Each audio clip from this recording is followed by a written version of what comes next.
Hello दोस्तों, चलिए आज हम आपको सुनाते हैं किसान की मेहनत। एक कहानी एक ऐसे किसान की है जो कठिन परिस्थितियों के बावजूद हार नहीं मानी और अपनी मेहनत के दम पर सफलता हासिल की। यह कहानी हमें यह सिखाती है कि सच्ची मेहनत और धैर्य से हम किसी भी कठिनाई को पार कर सकते हैं। राम लाल एक छोटे से गांव में रहता था। उसके पास एक छोटा सा खेत था जिससे वह अपने परिवार का पेट भरता था और वह दिन रात खेत में मेहनत करता, लेकिन कभी कभी बारिश न होने के वजह से उसकी फसल बर्बाद हो जाती। बाद में कई किसानों ने खेती छोड़ दी और शहर में मजदूरी करने चले गए, लेकिन रामलाल का मन नहीं माना। उनका सपना था कि एक खेती को इतना अच्छा बनाए कि इसकी फसल पूरे गांव में मशहूर हो जाए। वह जानता था कि रास्ता आसान नहीं होगा, लेकिन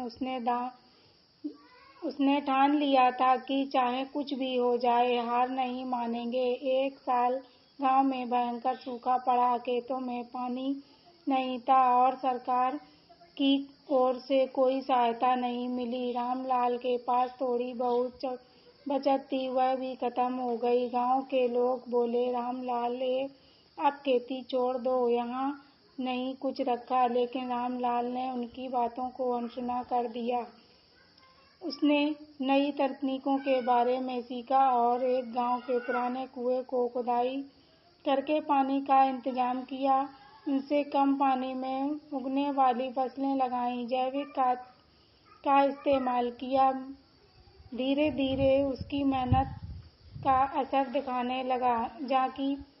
जहाँ बाकी किसानों की फसलें खराब हो गई थीं, वह रामलाल की फसल हरी भरी लहरा रही थी। गांव के लोग हैरान थे कि बिना अधिक पानी से उसकी फसल इतनी अधिक कैसी हुई है। जब तक फसल कटकर बाजार में पहुंच गई तो उम्मीद से ज्यादा दाम मिले। अब रामलला के पास पैसे भी था और आत्मविश्वास भी। उसने अपने खेत को एक बड़ा और एक दूसरे किसान के तकनीकों के बारे में बताया। आज रामलाल के सबसे सफल किसानों में सबसे एक है और वह अपनी मेहनत और नए तकनीकों की वजह से हर साल अच्छी फसल उगाता है।